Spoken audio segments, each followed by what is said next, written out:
Okay, so let me explain how this works.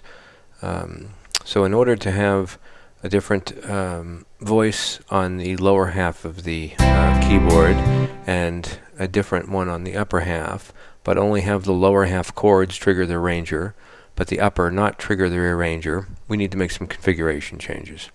So let's talk about what that means.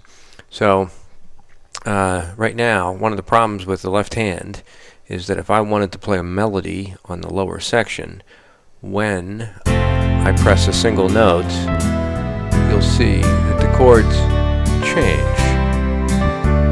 And that is not desirable to do when you're playing a melody on the lower section of the keyboard. So we need to make some changes, right? And the other thing that we want to do is we want to make sure that whatever voice we have up here will persist down here, right?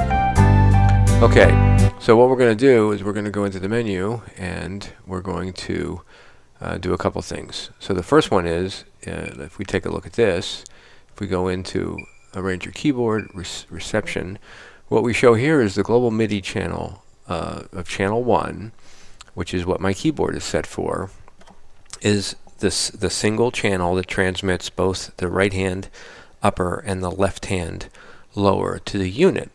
And the SD90 is smart enough to know, based on the split point, which should be the chords and which should be the melody or the right voice.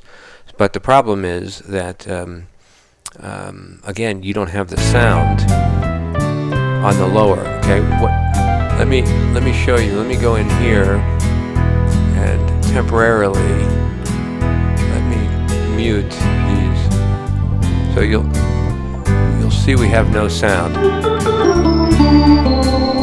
But as I come down past the split point, we don't have any sound from that right hand. Okay, so what we're going to do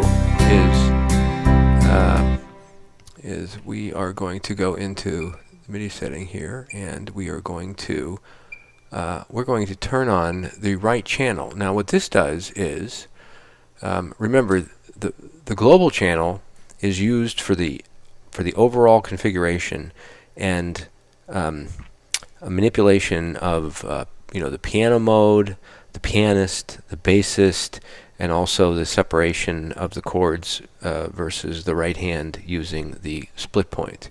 When I assign channel 1 to the right, that is also saying, hey, I want to play everything that's generated from MIDI channel 1, which would be the entire keyboard. I want it to play my right voice. So now, when I play,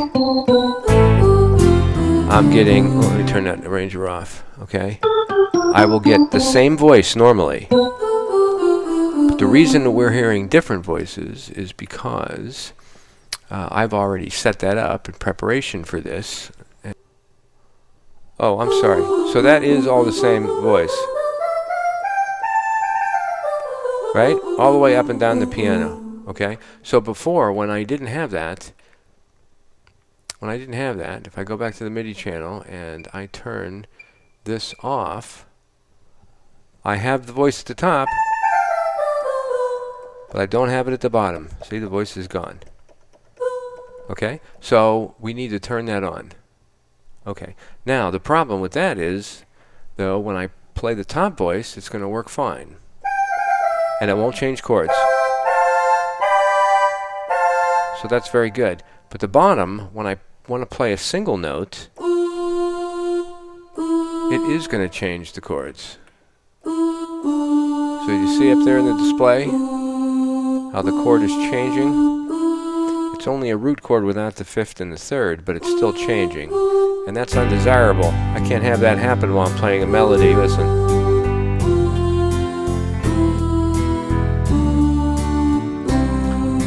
So the solution to that problem is to, for a keyboard player, is to change the play mode to accordion.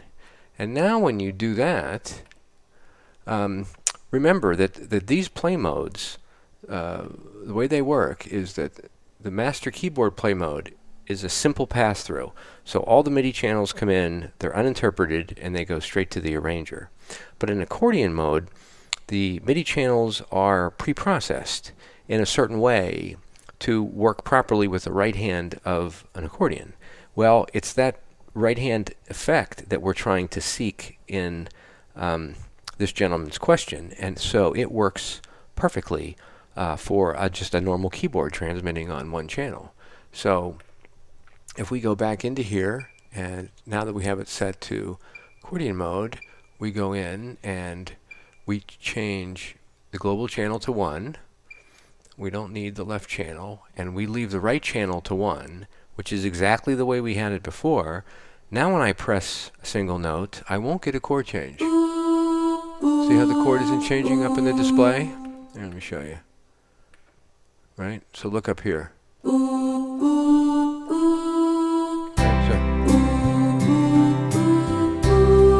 So I can play a melody now down where my chords are, but if I press a chord,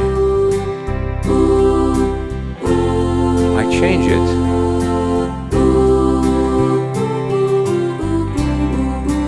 You see that? Right? And when I'm above the split point, chords won't change.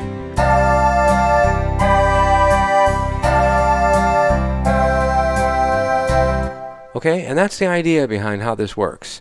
And if you want, this is the same voice all the way down. If you want a different voice, then all you have to do is in the voice that you're using, you just want to go ahead and you want to set your lower voice to, let's say, something else. So let's pick, let's make the lower voice a guitar temporarily here, maybe Spanish guitar, right? And then what I would do is I would go over here and I would say my lower voice is going to be from this F up to this B, and my upper voice is going to be from this C on up to the rest. Now when I play,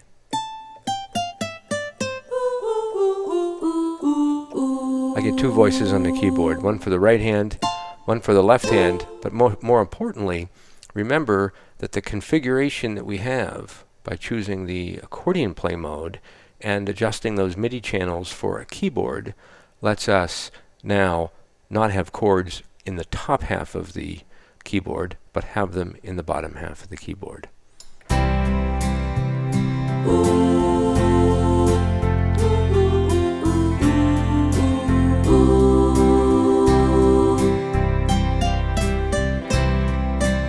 No chords in the top half. See that? So anyways, that's the idea behind how this works, and it's a very effective mechanism if you want to be able to achieve very complex play styles where you have multiple voices across multiple sections of the keyboard where you only want the chords to play in certain sections. Whereas if you were to select pianist mode, what happens in that case is the split point completely disappears and the entire keyboard now controls all of the chords. So in pianist mode, problem with that, I mean it works great for what it's for, but if you only want to play the chords in the lower but not the top, you can't do that. Right? The chords are completely disabled. The chords are completely enabled through the entire keyboard. So if I were to press chords up here in the upper register, they would actually change on the SD90 as well. So I hope that gives you guys something to think about and gives you a little more insight into some of the unique configurations that we can use on the SD90.